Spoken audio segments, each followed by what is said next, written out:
Good evening, Wisconsin. It is your 7 o'clock news. Today's date is November 3rd.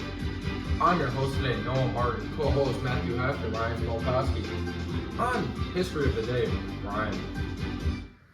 Alright, today in history, we have the Chicago Cubs, who have won the World Series in 2016. The One World Trade Center also opened today, many years ago, however. Soviet Union launches Sputnik, their satellite, to orbit Earth. And also, The Wizard of Oz aired for the first time live on TV. What a great movie. I love that movie. Love that. But do you know one thing? I heard there was a rumor that one of the midgets tried to kill I themselves heard on about set. that. Yeah, I heard about that, but they said it was a bird. Yeah, I also heard it was a bird too, We'll never know. But even if it was, that would make the movie a lot better. but it was in the VHS tape, but then they took it out on the CD. So We'll definitely never covers. know. They're We'll definitely never know. rumors will never know. Alright, also, Anna Wintour, a popular model and editor for the fashion magazine Vogue, was born today. Wow. And moving on to Matt for news on the Israeli war. Okay, the Israeli war. What do we really know about it? Probably a lot, you would think. But I'm here to bring you the cold hard facts.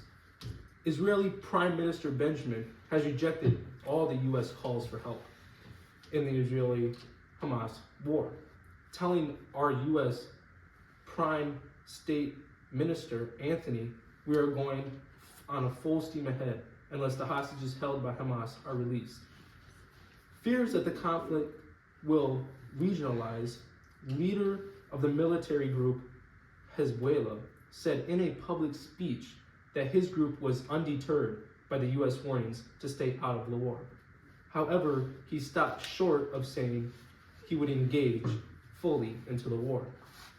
Switching gears to the death toll, the Palestinian death toll in the Israeli-Hamas war has reached over 9,000, according to the Hamas-run health ministry in Gaza.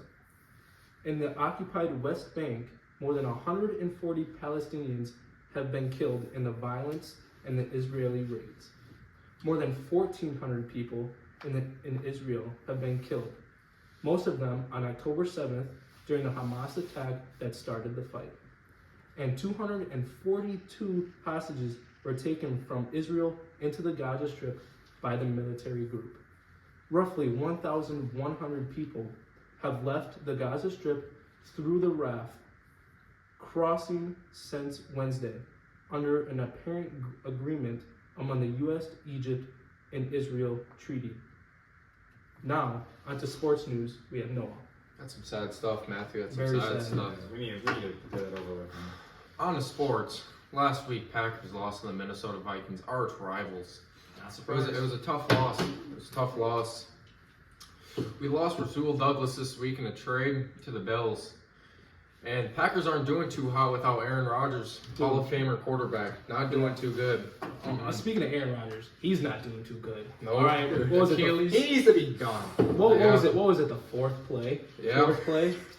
Sucks for him. Wasn't somebody else injured with their Achilles too recently? Kirk Cousins, the Minnesota Vikings, last Oh my week gosh. against What's the Packers. what's with this turf that's taking out these quarterbacks? They Yeah, need the to go back to turf- just plain turf. old grass. Yeah, plain old grass. Back The, in the the day, Packers have the third most drop percentage in the NFL. it seems like the only thing that we have the highest percentages for is Bad drop stuff. passes. Bad stuff. It's crazy. Head coach Matt LaFleur has admitted to multiple occasions to poor play calling. What are we supposed to do about that? We can't do anything. Nothing about play calls. The Packers play the LA Rams at noon on Sunday. Hopefully, we can pull out a dub. Yeah, Get a winning against streak Cooper going. Kupp and Puka Probably Nakua. not. The Bucks play tomorrow night at 6:30. They are 2-2 with Damian Lillard and Giannis Antetokounmpo. On to Brady for the weather. Go. All right. Thank you, Noah. It's been a gloomy Friday here in Racine, and it's been a little bit rainy up in the northern half and Caledonia areas. So, and it hasn't rained any over here, but there is a lot of winds coming up from the north down to the south. But tonight it's going to reach maybe 36s, which is a little chilly. Might need some blankets, but it's going to warm up overnight, and about around afternoon tomorrow it's going to be mid 50s. Yeah, mid 50s. But then Sunday night There's gonna be daylight savings. You're gonna get an extra hour of sleep for that early Monday morning. And Monday will be 63 degrees over here, 70s over in Madison. And we're sponsored by Peloton Bike. Heading to the commercial break. Move! Yes, I can. Feel it! Welcome back from our commercial break. Oh, speaking of the commercial break, that was a pretty good commercial. Yeah, he was putting in that work. We gotta hire him more than that work. Yeah, he was a good actor. I mean, he put his heart into his work. I mean, pretty good looking dude too. I mean, I'd hire him just for that. Now, on to Brady for local news. Thank you, Noah. Thank you. Some news about the mayor. Mayor Corey Mason of Racine presented a balanced 2024 budget proposal to the Common Council on Thursday night, which he said does not eliminate positions, does not cut services, and lowers the property tax rate. Mason's plan includes an increase in state funding for public safety, which is great, the creation of new department of customer service for the city of Racine, ordinances to remove lead pipes, especially for the water up in Caledonia. The well water's pretty eggy, and community improvement incentives. Mason said the city will receive about $9.5 million from the state during the next 3 to 4 years for 3 public safety areas: the staffing and overtime pay for employment, buying equipment, and investing in crime prevention efforts. In an interview with the Journal Times ahead of his address, Mason said a number of positions in the police and fire department gets paid a lot from grant funding, and the money from the state will help pay for those positions once those grant fundings run out.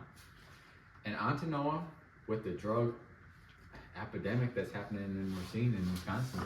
Not good. It's not looking good. We gotta get guys. this under control. Not looking good. Alcohol was the top most common substance in 2021 for Wisconsin, followed by marijuana, opioids, cocaine, and amphetamines. Fentanyl has now taken the place of alcohol.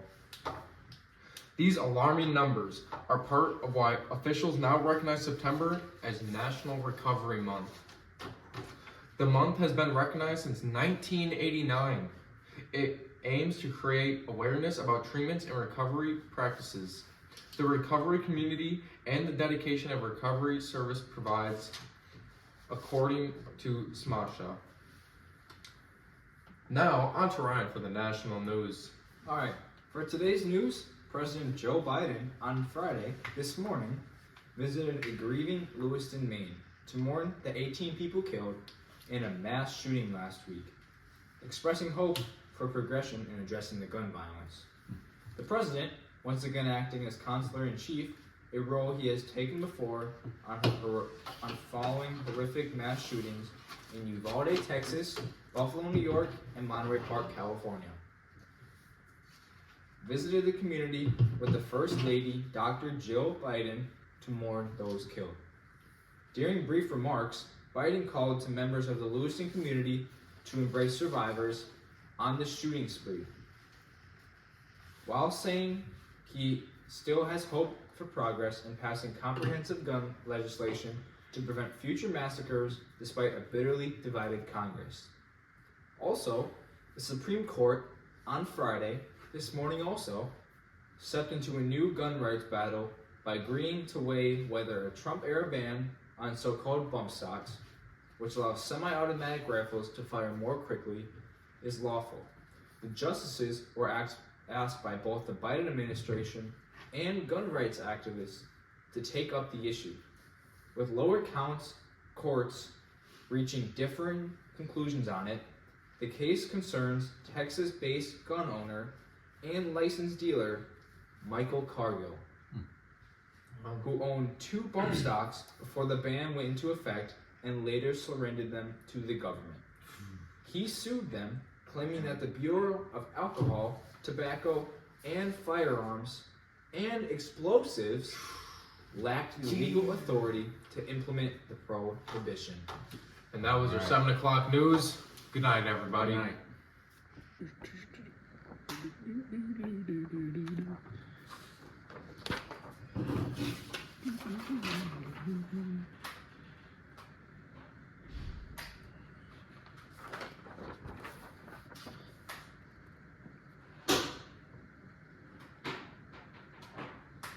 You guys think that maybe the video might not be school appropriate? No, it's good. It's very good.